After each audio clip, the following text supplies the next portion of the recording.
Pemirsa, radiasi radioaktif di kawasan Cikande, Tangerang, Banten masih membahayakan.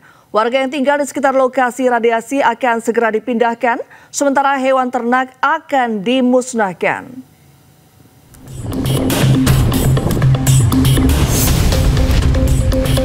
Petugas kembali menemukan hasil peleburan logam yang mengandung radiasi sangat tinggi, bahkan mencapai 10 mikrosievert per jam di Desa Sukatani, Tangerang, Banten. Jumlah ini jauh di atas batas normal yang harusnya hanya sekitar 2,5 mikrosievert per jam. Akibat temuan ini, 28 warga yang tinggal di zona merah, tepatnya di Lapak C, akan direlokasi ke tempat lebih aman. Sementara itu, pemerintah Kabupaten Serang juga akan mengamankan hewan ternak di lokasi terdampak radiasi. Pemusnahan ini akan dilakukan setelah pengecekan di laboratorium di Serpong, Tangerang, Banten. Meski tidak terlihat sakit, namun bila terpapar radioaktif tidak bisa lagi dikonsumsi.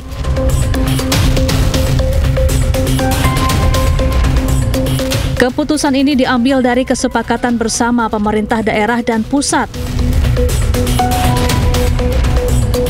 Nantinya bagi pemilik hewan ternak akan mendapatkan ganti rugi untuk setiap hewan ternak yang dimusnahkan.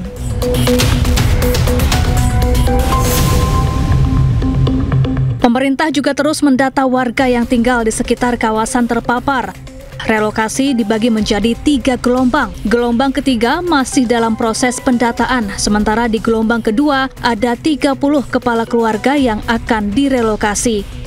Sebelumnya di gelombang pertama, 19 kepala keluarga yang terdiri dari 64 orang direlokasi ke tempat aman. Dari Serang, Banten, Mahesa Apriandi, iNews melaporkan. Kepala Satuan Pelayanan Pemenuhan Gizi Kota Bekasi, Jawa Barat membantah ada dugaan kekerasan dan pelecehan seksual terhadap karyawati. Pada kasus dugaan kekerasan dan pelecehan, polisi masih melakukan penyelidikan.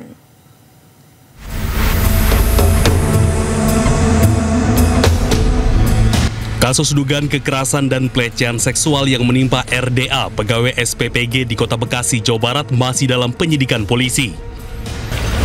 Penyidik sudah melakukan olah tempat kejadian perkara dan mengumpulkan sejumlah barang bukti serta rekaman kamera CCTV.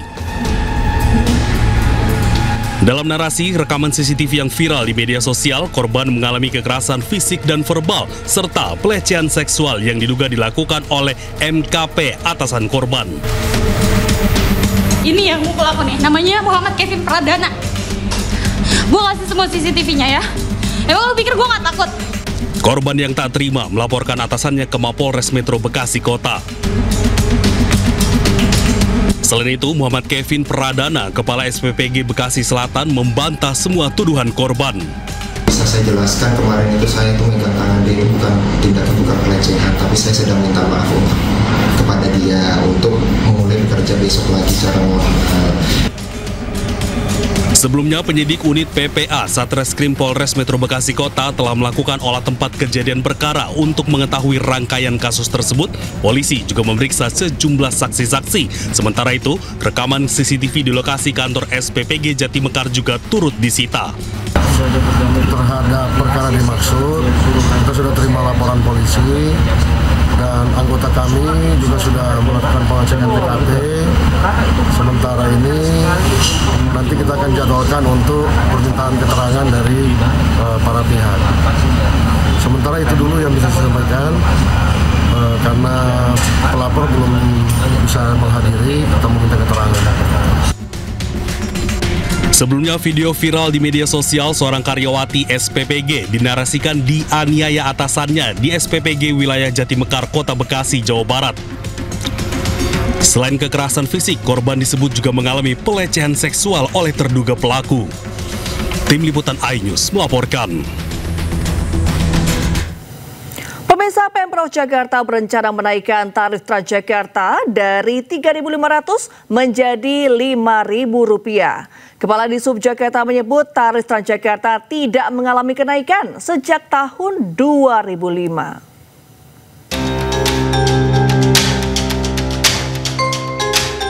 Rencana kenaikan tarif Transjakarta kembali mencuat muncul kabar tarif Transjakarta akan naik dari Rp3.500 menjadi Rp5.000 atau sebesar 43%. Kepala Dinas Perhubungan Jakarta, Syafrin Liputo, buka suara. Ia menyebut kenaikan tarif diperlukan untuk menutup penurunan cost recovery atau biaya operasional di Transjakarta. Namun besarannya belum diketahui. Ya, memang untuk tarif Transjakarta kita pahami sejak tahun 2005 sampai saat ini tidak ada kenaikan. Kami sudah melakukan kajian, bahkan dari hasil perhitungan dinas perhubungan, cost recovery-nya itu turun. Dari sebelumnya rata-rata 34-35%, sekarang dengan harga inflasi dan sebagainya tinggal di angka 14%. Oleh sebab itu penyesuaian tarif tentu dibutuhkan juga. Syafrin menyebut, sesuai Perda nomor 10 tahun 2014, tarif layanan Transjakarta akan ditetapkan gubernur setelah mendapat persetujuan dari DPRD Provinsi Jakarta. Sebelumnya, Gubernur Jakarta Pramono Anung menyebut akan mengkaji ulang subsidi transportasi umum di Jakarta. Hal ini imbas pemangkasan dana transfer ke daerah dari pemerintah pusat sebesar Rp15 triliun. Contohnya, subsidi transportasi kita kan besar sekali. Karena sekarang mau kemana aja kan bayarannya 3.500. Ini belum tentu dinaikkan ya, saya hanya menyampaikan contohnya. Nah, berbagai hal yang seperti itu, apakah subsidi transportasi, karena subsidi transportasi kita itu per orang bisa hampir 15.000. Sehingga dengan berbagai hal kami akan kaji kembali. Pemangkasan dana transfer ke daerah membuat anggaran pendapatan dan belanja daerah atau APBD Jakarta 2026 turun dari Rp95,35 triliun menjadi Rp79,06 triliun. Tim Liputan iNews melaporkan. Ya, rencana kenaikan tarif Transjakarta menuai reaksi warga dan berikut tanggapan warga. Sebenarnya kalau untuk kenaikan tarif itu nggak ada masalah sih, misalkan memang untuk perbaikan fasilitas, untuk kepentingan masyarakat, mungkin tempat busway-nya jauh lebih baik, Transjakarta juga tepat waktu, is okay. Tapi kalau nggak ada manfaatnya ya mungkin bisa dikaji ulang sih kebijakan itu. Kalau menurut aku sih dengan TJ yang udah menyebar luas ya, bahkan sampai Bogor juga, aku kan tinggal di Bogor, dengan kenaikan tarif 5.000 itu sih aku setuju aja sih, karena kalau misalnya ditingkatkan lagi terus lebih banyak lagi gitu jalurnya, itu bakal jadi lebih bagus juga. Kalau menurut saya sih agak memberatkan ya, karena dengan 3.500 saja walaupun subsidinya agak besar, cuman harga terjangkau kalau 3,5. Kalau 5.000 tuh kan naik ya, berarti agak lebih mahal lagi untuk memberatkan juga pekerja-pekerja yang biasa naik ya. Ke informasi selanjutnya, pemirsa, pasca diguyur hujan sejak siang hari, sejumlah ruas jalan protokol di Jakarta sempat mengalami kemacetan. Dan untuk mengetahui situasi terkini, kita terhubung dengan jurnalis iNews Dilami Aulia di Petamburan, Jakarta Barat. Selamat malam Dilami, seperti apa situasi terkini di sana? Masih macet atau tidak?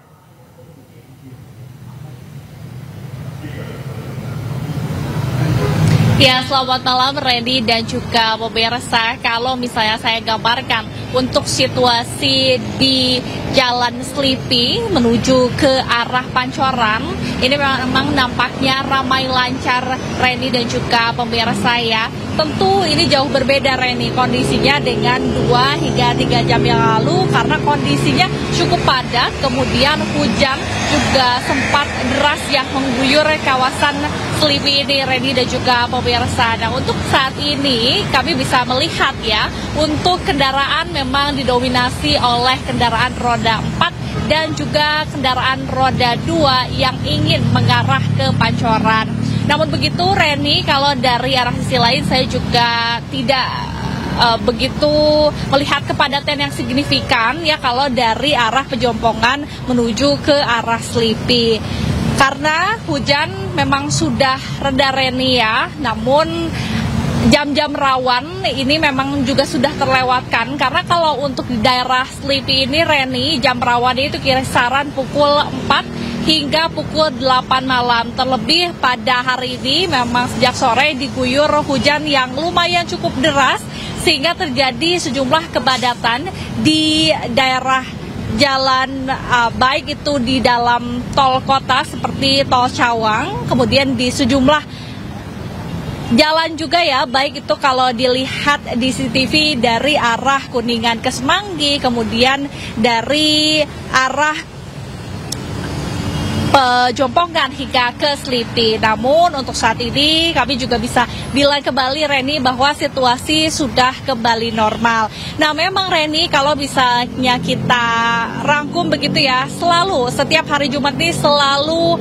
padat, terlebih jam-jam pulang kerja, karena hari Jumat ini biasanya dihabiskan masyarakat untuk berakhir pekan bersama dengan rekan dan juga keluarga, sehingga terjadilah kepadatan lalu lintas di sejumlah ruas jalan di Jakarta. Selain itu juga, Reni, kalau bisa saya bilang ya, daerah Selipi ini merupakan daerah yang memang menuju ke arah Jakarta, sehingga ini jadi daerah krusial begitu ya, Reni, daripada masyarakat, karena di sini juga dekat sekali dengan pusat perbelanjaan, sehingga kepadatan memang terus terjadi juga. Setelah itu, Reni, kalau kita lihat ya di halte ini juga. Baik, Dilami, terima kasih atas laporan Anda. Selamat bertugas kembali dan selamat malam. Kita ke informasi selanjutnya.